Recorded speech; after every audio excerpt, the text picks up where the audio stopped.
एक 12 साल की लड़की अकेले सड़क पर, हर कदम पर डर, हर मोड़ पर खतरा, लोगों की ठोकरें, चोटें और छेड़छाड़ की कोशिश। उस छोटे दिल में अकेलापन और डर भर जाते, लेकिन वही डर, वही अपमान उसके अंदर आग और जिद जगा देते हैं। उस जिद ने कहा, मैं कभी कमजोर नहीं रह सकती। मैं सिर्फ जीने के लिए नहीं, बल्कि अपनी ताकत दिखाने के लिए पैदा हुई हूँ। धीरे धीरे वही बच्ची छोटे छोटे कामों से पैसे कमाने लगी। सब्जी, नाश्ता, स्टेशनरी, हर ठोकर उसे और मजबूत बनाती। हर अपमान उसे सिखाता कि हार केवल तभी होती है जब इंसान खुद की आग बुझा दे। वक्त बीतता गया। वह अब बड़े सौदे कर रही थी, खुद की छोटी कंपनी की नींव डाल रही थी। वही बच्ची जिसे सड़क पर डर लगता था, अब करोड़ों की संपत्ति और अपना घर उसके हाथों में था। लेकिन सवाल यह है, उसने ये कैसे किया? कौन से कदम और कौन से फैसले उसे वहां ले गए जहां कोई सोच भी नहीं सकता था? तो बने रहिए, क्योंकि अब आप देखेंगे उस अद्भुत सफर की कहानी जिसमें डर, ठोकर, अपमान और जिद एक आम लड़की को बना देते हैं। एक मिसाल और एक बदलाव की ताकत। हर पल आपको चौंकाएगा, हर सेकंड आपको बांधे रखेगा, क्योंकि असली जीत हमेशा उसी की होती है जो डर और अपमान के बावजूद उठ खड़ा होता है। धूप की तपिश उस छोटे से कस्बे की सड़कों पर झिलमिला रही थी। हवा भी जैसे थम सी गई थी। लोग अपने अपने घरों में पंखों और ठंडी हवाओं की तलाश में दुबके हुए थे। लेकिन उन्हीं गलियों में एक नन्ही सी बच्ची, जिसे लोग मुश्किल से पहचानते थे, डगमगाते पैरों से चल रही थी। उसका नाम आरती था। सिर्फ 12 साल की, मासूम, लेकिन आंखों में थकान और भूख की जलन साफ झलक रही थी। आरती के माता पिता उसका सहारा तब ही छीनकर चले गए थे जब वह ठीक से माँ और पापा कहना भी नहीं सीख पाई थी। किसी को सही सही याद नहीं था कि वे कैसे मरे। बस इतना पता था कि एक हादसे ने उसके जीवन को बचपन से ही अनाथ बना दिया। तब से ये बच्ची दुनिया के लिए बोझ बन गई। रिश्तेदारों ने 2-4 दिन संभाला, फिर धीरे धीरे दरवाजे बंद कर दिए। अब वह गलियों में, कभी किसी पेड़ के नीचे, कभी टूटे हुए झोपड़े में रातें गुजारती। दिन में कुछ मिल जाए तो खा लेती, वरना खाली पेट ही नींद के हवाले हो जाती। भूख उसके लिए अब कोई नई बात नहीं रह गई थी। लेकिन फिर भी हर बार जब पेट में चुभन उठती, उसकी आंखों से आंसू झर पड़ते। भूख का तड़पता हुआ दिन, उस दिन सूरज सिर के ऊपर चढ़ा हुआ था। आरती की आंखें सूजी हुई थीं, होठ फटे हुए और पेट से अजीब सी आवाजें आ रही थीं। 3 दिन से उसे ढंग का खाना नसीब नहीं हुआ था। सुबह वह मंदिर के बाहर खड़ी रही थी, उम्मीद थी कि प्रसाद का कोई टुकड़ा मिल जाएगा। लेकिन वहां भी लोगों की भीड़ लगी थी। पुजारी ने उसे देखा और डांट कर भगा दिया, अरे भाग यहाँ से, मंदिर भिखारियों का अड्डा नहीं है। उसका दिल रो पड़ा। वह धीरे धीरे सड़क पर चलने लगी। जहां जहां लोग दिखते वह नजरें झुकाकर निकल जाती। डर उसके भीतर इस तरह घर कर चुका था, मानो वह हर परछाई से डरती हो। लोगों की आवाजें, उनकी हंसी, सब उसे ताने जैसी लगती। गली के मोड़ पर एक मिठाई की दुकान थी। वहां से गर्मागर्म जलेबियों की खुशबू आ रही थी।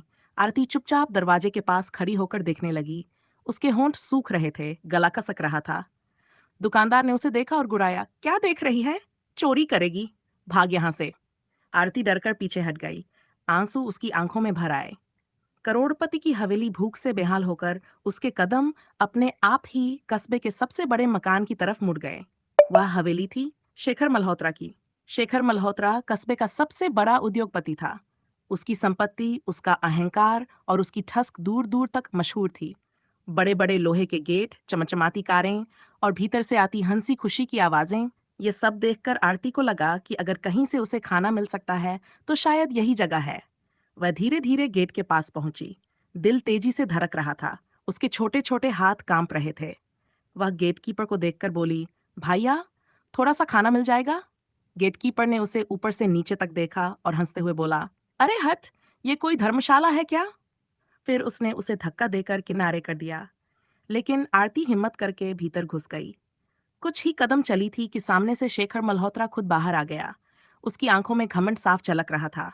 आरती ने कांपती आवाज में कहा, बाबूजी, मुझे बहुत भूख लगी है, बस थोड़ा सा खाना। शेखर ने गुस्से से उसकी ओर देखा और चीखा, भिखारन, यहां से भाग, नहीं तो अभी पुलिस बुलाऊंगा। आरती वहीं जमीन पर बैठ गई। आंसू अपने आप बहने लगे।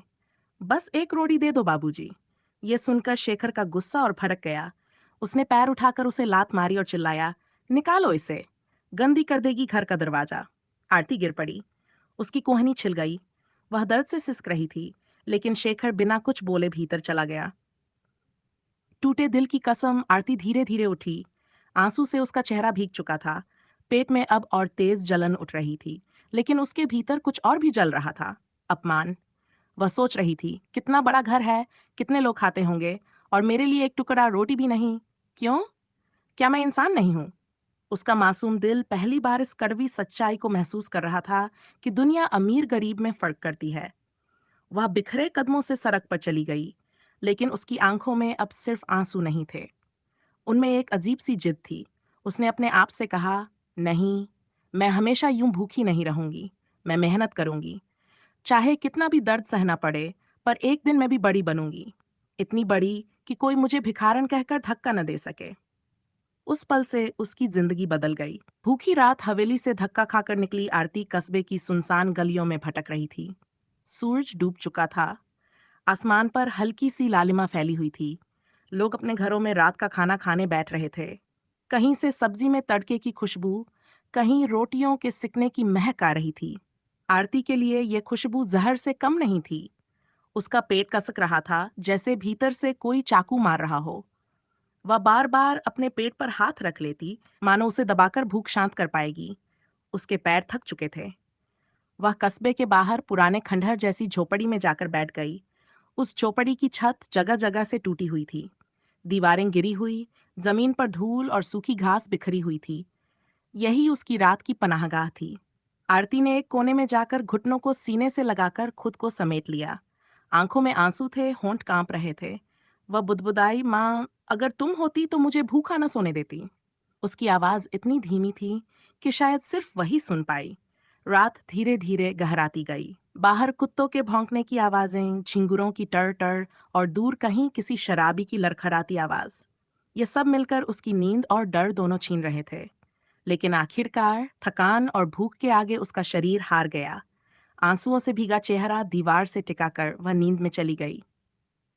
सुबह की बेबसी। सुबह का सूरज झोपड़ी की दरारों से भीतर आ चुका था। आरती की नींद खुली तो उसका सिर भारी था, गला सूखा हुआ और पेट अब भी खाली। उसने आसपास देखा, शायद कोई बचा खुचा टुकड़ा मिल जाए, लेकिन वहां सिर्फ धूल और मिट्टी थी। वह धीरे धीरे उठी और कस्बे की ओर चल पड़ी।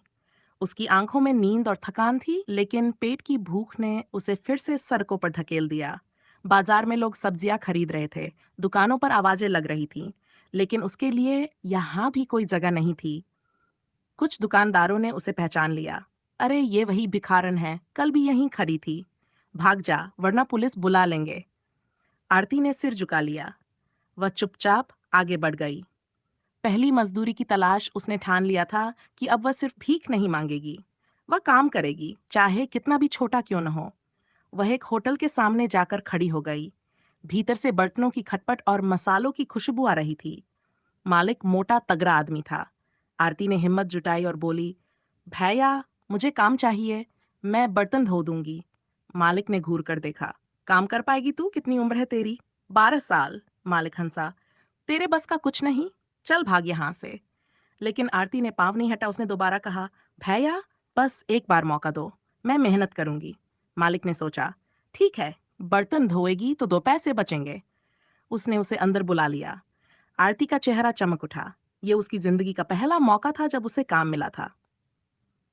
बर्तन और छाले होटल के पीछे एक नल था। वहां बड़े बड़े गंदे बर्तन रखे थे, तेल, मसाले और चिकनाई से सने हुए। आरती ने हाथों में पानी डाला और एक एक बर्तन धोने लगी। शुरुआत में उसके हाथ कांप रहे थे। पानी ठंडा था और बर्तन भारी, लेकिन उसके दिल में एक अजीब सी ताकत थी। घंटों तक वह बर्तन धोती रही। हाथों की उंगलियों पर छाले पड़ गए, नाखूनों के नीचे गंदगी जम गई। लेकिन हर बार जब वह थक जाती, उसके दिमाग में शेखर मल्होत्रा का चेहरा उभर आता, वही आदमी जिसने उसे लात मारकर भगाया था। यह सोचते ही वह और तेजी से बर्तन रगड़ने लगती। शाम तक उसने सैकड़ों बर्तन धो डाले।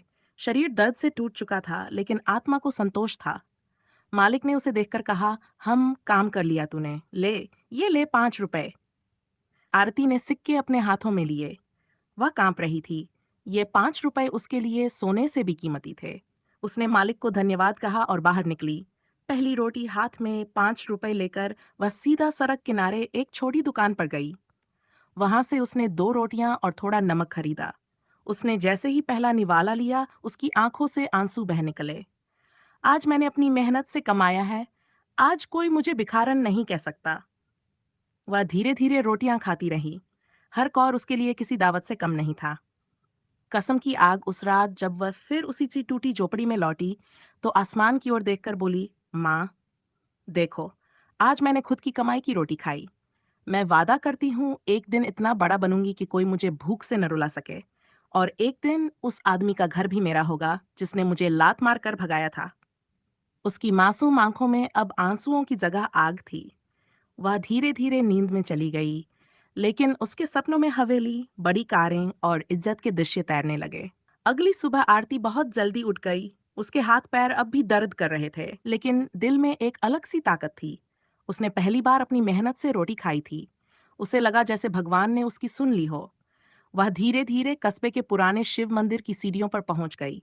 वहां लोग पूजा कर रहे थे, घंटियां बज रही थीं, मंत्र गूंज रहे थे।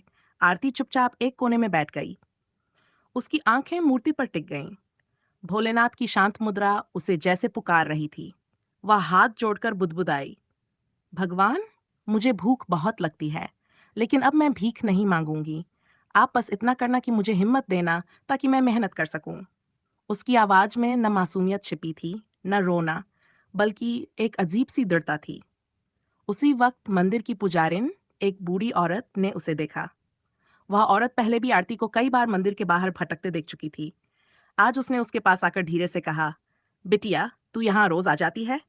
आरती ने सिर झुका लिया। हाँ, बस भगवान से बातें करने आती हूँ। बूढ़ी औरत मुस्कुराई। उसने अपनी थाली से प्रसाद का एक टुकड़ा तोड़ा और आरती के हाथ में रख दिया। आरती की आंखें भर आईं। ये पहली बार था जब किसी ने उसे दुत्कारा नहीं, बल्कि प्यार से कुछ दिया था। उसने दोनों हाथ जोड़कर कहा, धन्यवाद दादी। उस दिन के बाद आरती रोज मंदिर जाने लगी। पूजा के बाद पुजारिन उसे थोड़ा सा प्रसाद दे देती। ये उसके लिए सिर्फ पेट भरने का साधन नहीं था, बल्कि यह विश्वास भी था कि भगवान सचमुच उसकी सुनते हैं। दिन में काम, रात में सपने आरती अब रोज होटल में बर्तन धोने जाने लगी। दिन भर के काम के बाद जब उसके हाथ लाल हो जाते, छाले सूज जाते, तब भी वह थककर नहीं बैठती। रात को झोपड़ी में लौटकर वह मंदिर से लाए हुए पुराने अखबारों को पढ़ने की कोशिश करती। अक्षरों को वह ठीक से पहचान नहीं पाती थी, लेकिन धीरे धीरे समझने लगी। कभी कोई फटा पुराना स्कूल की किताब का पन्ना मिलता तो उसे ऐसे संभाल कर रखती जैसे वह सोना हो। वह सोचती, अगर मैं पढ़ लिख लूंगी तो एक दिन सच में बड़ा काम कर पाऊंगी। तानों और छेड़छाड़ का जहर, लेकिन दुनिया इतनी आसान नहीं थी। गली मोहल्ले में लोग अब भी उसे ताने मारते। अरे देखो, भिखारन अब बर्तन धोने लगी है, कल को पता नहीं किसका घर लूटेगी। कभी कभी कुछ शरारती लड़के उसके पीछे आकर सीटी बजाते, उसका रास्ता रोकते। अरे छोटी, हमारे साथ चल, खाना खिलाएंगे। आरती डर से कांप जाती। कभी कभी वह भागकर मंदिर में छिप जाती, लेकिन हर बार अपमान झेलने के बाद उसके दिल की आग और तेज हो जाती। वह सोचती, मैं इतनी बड़ी बनूंगी कि ही लोग मेरे सामने सिर झुकाएंगे। भगवान से नई प्रार्थना। एक रात जब आसमान में तारे चमक रहे थे, आरती अपनी झोपड़ी से निकलकर मंदिर की सीढ़ियों पर बैठी थी। वह चुपचाप आकाश को देख रही थी। उसने धीरे से कहा, भगवान, आप जानते हो कि मैं अकेली हूं, लेकिन मैं हारना नहीं चाहती। आप बस इतना करना कि मुझे कभी डरपोक मत बनाना, मुझे ताकत देना ताकि मैं सब सहकर भी मुस्कुरा सकूं। उसकी आंखों में आंसू थे, लेकिन होंठों पर हल्की सी मुस्कान थी। उसे महसूस हुआ जैसे हवा का एक झोंका उसके गालों को छू गया हो, मानो भगवान ने उसकी प्रार्थना सुन ली हो। कसम की अग्नि उस रात आरती ने अपने दिल में एक और कसम खाई। जिस घर से मुझे लात मारकर भगाया गया था, एक दिन उसी घर की मालकिन बनूंगी। चाहे कितना भी समय लगे, चाहे कितनी भी तकलीफें आए, लेकिन वह दिन जरूर आएगा। उसकी छोटी सी मुट्ठी कस गई। अब उसके भीतर सिर्फ भूख नहीं थी, बल्कि एक ज्वाला थी जो उसे जीने और आगे बढ़ने की राह दिखा रही थी। सुबह सूरज निकलते ही वह होटल पहुंच जाती और बर्तन धोने का काम करती। कभी कभी मालिक उसे झाड़ देता, कभी ग्राहक ताने मारते, इतनी छोटी बच्ची काम कर रही है, लगता है घर वाले फेंक गए होंगे। लेकिन वह चुप रहती। उसने ठान लिया था कि तानों के जवाब आंसुओं से नहीं, अपनी मेहनत से देगी। धीरे धीरे होटल का मालिक उसे बचे खुचे खाने के टुकड़े भी देने लगा। उसके लिए यह भी किसी वरदान से कम नहीं था। बड़ी हो रही थी।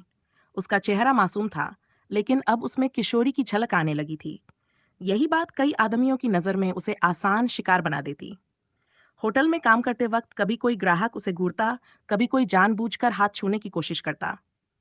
अरे छोटी, ये गिलास मुझे दे, पास आकर देना, तेरे हाथ बड़े नरम है रे। आरती का दिल दहल जाता, लेकिन वह हिम्मत करके पीछे हट जाती और चुपचाप बर्तन धोने लगती। कई बार तो वह डरकर मंदिर में भाग जाती और भोलेनाथ के सामने रोकर कहती, भगवान, क्यों लड़कियां इतनी कमजोर होती हैं? मुझे भी ताकत दो। आरती जान चुकी थी कि सिर्फ बर्तन धोकर वह अपनी जिंदगी नहीं बदल पाएगी। उसे पढ़ाई करनी होगी, लेकिन फीस कहाँ से आती? इसलिए उसने कबाड़ की दुकानों और कचरे से पुराने अखबार और किताबों के पन्ने इकट्ठा करने शुरू कर दिए। वह रात को अपनी झोपड़ी में मिट्टी का दिया जलाकर उन पन्नों को पढ़ने की कोशिश करती। शुरुआत में शब्द समझ में नहीं आते थे, लेकिन धीरे धीरे वह जोड़ तोड़कर अक्षरों को पहचानने लगी। आ कक। कभी कोई शब्द पढ़ पाती तो खुशी से खिल उठती। मैं भी सीख सकती हूँ, मैं भी कर सकती हूँ। पहला छोटा धंधा। एक दिन होटल के मालिक ने उसे कहा, अरे, तेरे हाथ फुर्तीले हैं, क्यों ना तू बाहर चाय बेच ले। मैं तुझे पतीला और कप दे दूंगा, तू ग्राहकों को चाय दे देना। आरती की आंखें चमक उठीं। ये उसका पहला मौका था जब वह खुद का काम कर सकती थी। उसने चाय बनाना सीखा। दिन भर सड़क किनारे वह कप कप चाय बेचती। शुरुआत में लोग मजाक उड़ाते, देखो, भिखारन अब चाय वाली बन गई। लेकिन धीरे धीरे लोग उसकी ईमानदारी और मेहनत की कदर करने लगे। इसकी चाय अच्छी है, पैसे पूरे लेती है। शाम तक उसके पास 5 की जगह 50 रुपए होने लगे। लेकिन दुनिया इतनी आसान नहीं थी। कई बार नशे में धुत आदमी उसकी चाय पीकर पैसे देने से मना कर देते। क्या करेगी तू? पुलिस बुलाएगी? आरती चुपचाप सबसे लेती। कभी कभी तो वे लोग गंदी बातें करते, उसे छूने की कोशिश करते। तब वह अपना ठेला छोड़कर भाग जाती। रात को झोपड़ी में लौटकर वह फूट फूट कर रोती, भगवान, कब तक ये सब सहना होगा? लेकिन अगले दिन फिर वह सुबह उठकर चाय बनाती और मुस्कुराकर लोगों को बेचती। कुछ अच्छे लोग भी उसके रास्ते में आए, जैसे कि एक स्कूल टीचर जो रोज उसके पास से गुजरते थे। उन्होंने एक दिन उससे पूछा, बिटिया, तू पढ़ाई करती है? आरती ने शर्म से कहा, नहीं, लेकिन सीखना चाहती हूँ। टीचर मुस्कुराए, तो जब भी समय मिले मेरे पास आ जाना, मैं तुझे मुफ्त में पढ़ाऊंगा। आरती की आंखों से आंसू छलक पड़े। सच कह रहे हो बाबूजी? हाँ बिटिया, पढ़ाई ही तुझे बदल सकती है। उस दिन से जब भी उसे थोड़ा समय मिलता, वह टीचर से पढ़ने जाती। धीरे धीरे वह जोड़ घटाना, अक्षर और छोटी कहानियां पढ़ने लगी। अब आरती दिन में चाय बेचती, शाम को बर्तन धोती और रात में पढ़ाई करती। उसका शरीर थकता जरूर था, लेकिन मन में अजीब सी ऊर्जा थी। उसकी कमाई बढ़ने लगी। अब वह खुद के लिए कपड़े खरीद पाती, कभी कभी मंदिर की पुजारिन को भी कुछ दे पाती। लोगों ने भी धीरे धीरे उसकी मेहनत को पहचानना शुरू किया।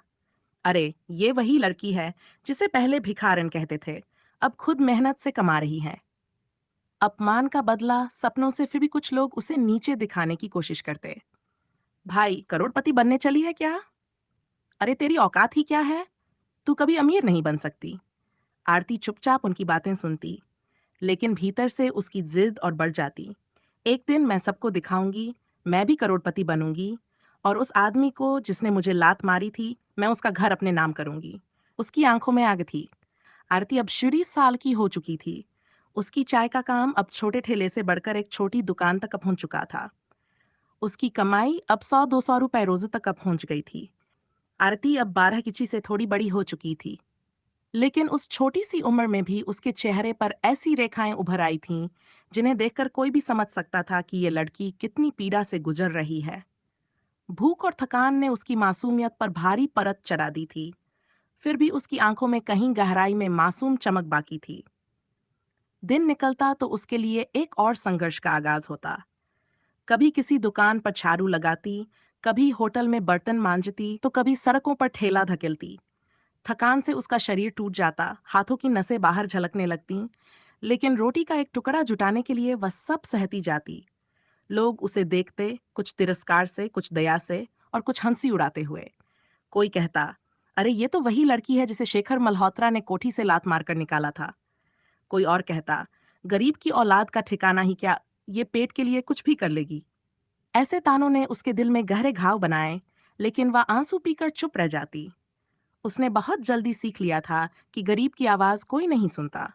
अगर दुनिया को कुछ दिखाना है तो सिर्फ मेहनत करनी होगी और बस करनी होगी।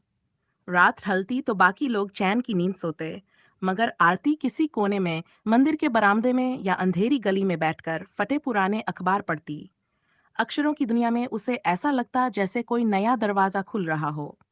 उन दरवाजों के पीछे एक ऐसी जिंदगी है जहां अपमान नहीं, भूख नहीं, और किसी के लात मारकर भगाने की यातना नहीं। उसने गणित सीखी, हिसाब किताब सीखा, और सबसे जरूरी, उसने सपने देखना सीखा। धीरे धीरे उसकी आंखों में जिद की आग जलने लगी। उसने मन ही मन कसम खाई कि चाहे दुनिया कितना भी रुलाए, चाहे कितनी बार गिराए, वह साबित करके दिखाएगी कि भूखी बच्ची भी अपनी मेहनत से आसमान छू सकती है। लेकिन राह आसान कहाँ थी। एक दिन होटल में बर्तन मांजते हुए उसका हाथ फिसल गया और बर्तन ठीक से साफ नहीं हुए। मालिक गरज कर बोला, अगर काम ठीक से नहीं होगा तो निकाल दूंगा। उस वक्त आरती का शरीर भूख से कांप रहा था, आंखों से आंसू बह निकले। लेकिन वह कुछ बोले बिना झुककर और भी तेजी से काम करने लगी। उसके हाथ छिल गए, खून निकल आया। फिर भी वह डरी रही। सड़क पर चलते हुए भी उसे चैन नहीं मिलता। कभी लड़के उसके रास्ते में आकर हंसी उड़ाते, फप्तियां कसते। तू तो बड़ी हो रही है, अब मजदूरी क्यों करती है? हमारे साथ चल, अच्छा पैसा मिलेगा। आरती ऐसे वक्त में डरते डरते भाग जाती, कई बार गिरकर चोट खा लेती, मगर उसने कभी अपनी इज्जत से समझौता नहीं किया। उसने ठान लिया था, भूखी रह लूंगी, रो लूंगी, मगर गलत रास्ता कभी नहीं अपनाऊंगी। कुछ समय बाद उसने छोटा सा काम शुरू किया। 100-200 रुपये बचाकर मंडी से नींबू खरीद लाती और गली गली आवाज लगाकर बेचती। शुरुआत में लोग हंसते, ये वही भीख मांगने वाली छोकरी है, अब सामान बेच रही है। लेकिन कुछ लोग दुआएं भी देते। आरती ने सीखा कि जब तक इंसान सफल नहीं होता, दुनिया ताने ही देती है। धीरे धीरे उसने सब्जियां भी बेचनी शुरू कर दी। अब उसके दिन थोड़े संभलने लगे। वह इतनी कमाई करने लगी कि रात को भूखी न सोना पड़े। उसके लिए यही पहली बड़ी जीत थी। एक दिन उसने मंदिर के पुजारी से कहा, मुझे हिसाब किताब और सीखनी है। पुजारी ने उसे बैठाकर सिखाया और आशीर्वाद दिया, बेटी, मेहनत कभी व्यर्थ नहीं जाती, भगवान तेरी राह बनाएंगे। आरती ने सिर झुकाया और आंखों में चमक भर ली। धीरे धीरे लोग उसकी मेहनत पहचानने लगे। ग्राहक सिर्फ उसी से सामान खरीदते क्योंकि वे उसकी ईमानदारी जानते थे। अगर कोई ज्यादा पैसे दे देता तो वह तुरंत लौटा देती। उसका भरोसा बाजार में बढ़ता गया। अब उसने झुग्गी के बच्चों को पढ़ाना भी शुरू किया। थोड़े पैसे मिलते मगर उसे संतोष होता। लेकिन मुश्किलें पीछा नहीं छोड़ती। एक दिन कुछ गुंडों ने उसकी रेहड़ी उलट दी। सारा सामान मिट्टी में मिल गया। वह वहीं बैठकर रोने लगी, लेकिन दूसरे ही दिन फिर खड़ी हो गई। किसी से उधार लिया, नया सामान खरीदा और फिर से निकल पड़ी। उसने अपने आप से कहा, अब चाहे कैसी भी आंधी आए, मैं हार नहीं मानूंगी। रात को जब वह आसमान की ओर देखती तो दिल ही दिल में कहती, माँ बाप अगर आप होते तो मुझे देखकर कितना गर्व करते। लेकिन अब मैं अकेली ही लड़ूंगी, अकेली ही जीतूंगी। उसकी जिद अब उसकी ताकत बन चुकी थी। उसके चेहरे पर आत्मविश्वास छलकने लगा था। अब वह डर डर कर नहीं जीती थी। कोई गलत निगाह डालता तो सीधे जवाब देती। उसकी आंखों में जो आग थी वह अब चुपचाप सुलगती नहीं थी, बल्कि तेज लपटों की तरह दिखने लगी थी। आरती अब सिर्फ जीने के लिए नहीं, जीतने के लिए जी रही थी। आरती अब 16-17 साल की हो चुकी थी और उसकी मेहनत ने उसे एक नई पहचान दे दी थी। उसकी रेहड़ी पर लोग भीड़ लगाते। छोटे छोटे सामान के अलावा अब वह खुद से तैयार किए गए चाय नाश्ते भी बेचने लगी थी। हर दिन की कमाई उसे नए अवसर दिखाती और उसके सपनों की आग को और तेज करती। उसने अब खुद का छोटा खाता बही रखना शुरू कर दिया था। पैसे गिनती, खर्च और बचत का हिसाब रखने लगी थी। उसके भीतर अब सिर्फ भूख और डर नहीं, बल्कि योजना और समझदारी का भाव भी भर गया था। रास्ते अब भी आसान नहीं थे। कभी सड़क पर नशे में धुत लोग उसे रोकते, कभी दुकानदार झगड़ा करते। लेकिन आरती अब डरकर पीछे नहीं हटती थी। उसने अपने अनुभव से सीखा था कि हर चोट और अपमान उसे मजबूत बनाता है। अब वह सीधे जवाब देती और अपने काम में व्यस्त हो जाती। उसकी दृढ़ता और साहस ने धीरे धीरे लोगों का मन बदल दिया। ग्राहक अब उसे सिर्फ सामान बेचने वाली लड़की नहीं, बल्कि मेहनत और ईमानदारी का प्रतीक मानने लगे। आरती अब व्यापार की छोटी छोटी योजनाएं बनाने लगी थी। उसने देखा कि कुछ सामान का मांग ज्यादा है तो अधिक मुनाफा मिलता, कुछ का कम। मौसम के अनुसार उसने अपने माल की सूची बदलनी शुरू की। धीरे धीरे उसने छोटा सा कोठा किराए पर लिया और रेहड़ी से दुकान की ओर कदम बढ़ाया। रात को खुद किताब पढ़ती, दिन में काम और ग्राहकों को संभालती। उसकी मेहनत अब दिखने लगी थी। एक दिन उसे पता चला कि शेखर मल्होत्रा का घर नीलामी पर है। दिल में आग सी लग गई। वह याद करती उस दिन को जब वह केवल 12 साल की थी और उसे लात मारकर बाहर फेंक दिया गया था। मन ही मन उसने ठान लिया कि अब वह केवल जीवित रहने के लिए नहीं, बल्कि उस आदमी की ताकत और अपनी मेहनत के दम पर उसका घर अपने नाम करेगी। आरती ने अपने छोटे छोटे कामों से जो पैसा इकट्ठा किया था, उसे उसने समझदारी से निवेश करना शुरू किया। उसने सब्जियों और नाश्ते के अलावा छोटे कागज और स्टेशनरी का भी व्यापार शुरू किया। धीरे धीरे ग्राहकों की संख्या बढ़ी और उसकी कमाई 10 गुना बढ़ गई। अब वह अपनी दुकान में छोटे मोटे काम करने वालों को भी रखने लगी। लोग कहते, ये वही लड़की है जिसे पहले भीख मांगने के लिए जाना जाता था। लेकिन अब उसकी आंखों में आत्मविश्वास और चेहरे पर साहस था। आरती ने शिक्षा का महत्व भी नहीं छोड़ा। अब वह खुद पढ़ाई कर रही थी, छोटे बच्चों को भी पढ़ा रही थी। किताबों के पन्ने उसके जीवन का हिस्सा बन चुके थे। उसने अब अपने लिए एक लक्ष्य तय कर लिया था, केवल अमीर बनना ही नहीं, बल्कि अपने हाथों से उस घर को लेना जो कभी उसका अपमान कर चुका था। समय बीता गया और आरती ने अब बड़े व्यापारियों के साथ सौदा करना शुरू किया। उसने छोटे मोटे कर्ज से खुद को बड़ा बनाया। बाजार में उसकी समझदारी और काम करने का तरीका लोगों के लिए प्रेरणा बन गया। धीरे धीरे उसके पास खुद की छोटी कंपनी की नींव पड़ने लगी। उसे अब कोई छोटा काम भयभीत नहीं कर सकता था, क्योंकि उसने हर मुश्किल को झेलकर अपने आप को मजबूत बना लिया था। आरती ने अब अपना नाम भी बनाया। उसका खुद का छोटा गोदाम बन गया, जहां से वह सब्जी, नाश्ता, स्टेशनरी और छोटे सामान का वितरण करती थी। उसने अपने कर्मचारियों के लिए नियम बनाए जिससे उनका जीवन आसान हो सके और वे मेहनत करके कमाई कर सकें। उसके काम और ईमानदारी की वजह से अब लोग उसे सम्मान देने लगे थे। फिर वह दिन आया जब शेखर मल्होत्रा का घर नीलामी में रखा गया। आरती ने अपने पैसे का इस्तेमाल करके पूरी योजना बनाई। उसने देखा कि उसे न केवल पैसा इकट्ठा करना होगा, बल्कि कानूनी रूप से भी सही कदम उठाने होंगे। उसने छोटे वकीलों और अपने भरोसेमंद लोगों की मदद ली और धीरे धीरे प्रक्रिया को आगे बढ़ाया। नीलामी के दिन जब पूरा घर बिकने जा रहा था, आरती ने अंतिम बोली लगाई। उसका दिल धड़क रहा था, लेकिन आत्मविश्वास के साथ। लोग आश्चर्यचकित थे। वही लड़की जिसे कभी लात मारकर भगाया गया था, अब करोड़ों की बोली लगा रही थी। बोली समाप्त हुई और घर उसके नाम हो गया। उसने अपनी मेहनत, जिद और साहस से वह हासिल किया जो कभी सपना भी नहीं था। अब आरती केवल एक करोड़पति नहीं थी। वह उन सभी गरीब और मेहनती लोगों के लिए प्रेरणा बन गई थी, जो अपने संघर्ष में उम्मीद खो चुके थे। उसने अपने पुराने अनुभवों से सीखा कि हार केवल तभी होती है जब इंसान अपने भीतर की आग को बुझा देता है। उसने साबित किया कि भूखी और डरपोक बच्ची भी मेहनत और जिद के दम पर दुनिया बदल सकती है। आरती ने घर का पहला कदम रखते हुए आशीर्वाद लिया और अपने पुराने जीवन की यादें उसके दिल में हमेशा एक प्रेरणा बनकर रह गईं। उसने तय किया कि अब वह सिर्फ अपने लिए नहीं, बल्कि ऐसे सभी लोगों के लिए काम करेगी जो अकेले संघर्ष कर रहे हैं। उसकी कहानी अब सिर्फ उसके बारे में नहीं रही, बल्कि कस्बे और शहर की गलियों में हर उस बच्चे और युवा के लिए मिसाल बन गई जिसने कभी हार नहीं मानी। आरती अब खुद का मालिक थी, खुद की मेहनत की पहचान थी, और वह जिस जिंदगी के लिए कभी भूखी और डरपोक थी, वही जिंदगी अब उसके कदमों में थी। उसने अपने पुराने दिनों को याद करते हुए मुस्कान भरी और कहा, अब कोई मुझे नीचा नहीं दिखा सकता, अब कोई मेरे सपनों को नहीं रोक सकता। हर चोट, हर अपमान और हर कठिनाई मुझे केवल और मजबूत बना रही थी, और आज मैं अपनी मेहनत की ताकत से सब कुछ हासिल कर चुकी हूँ।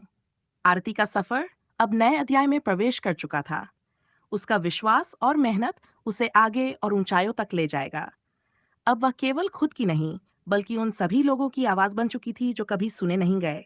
और इस तरह वह वही लड़की जिसने 12 साल की उम्र में अकेले ही दुनिया के सामने खड़े होने की हिम्मत दिखाई, आज करोड़ों की संपत्ति की मालिक बन चुकी थी। और हर दिन उसकी मेहनत, जिद और साहस की कहानी कस्बे और शहर के हर कोने में गूंजती थी। दोस्तों, अगर आपको हमारी कहानी पसंद आई तो वीडियो को लाइक करना न भूलें।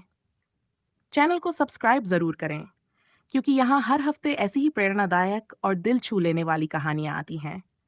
सब्सक्राइब करके आप न केवल इन कहानियों का हिस्सा बनेंगे, बल्कि हमसे जुड़े रहेंगे हर नए सफ़र और हर नई प्रेरणा के लिए। तो अभी सब्सक्राइब करें और बेल आइकन दबाना बिल्कुल मत भूलें।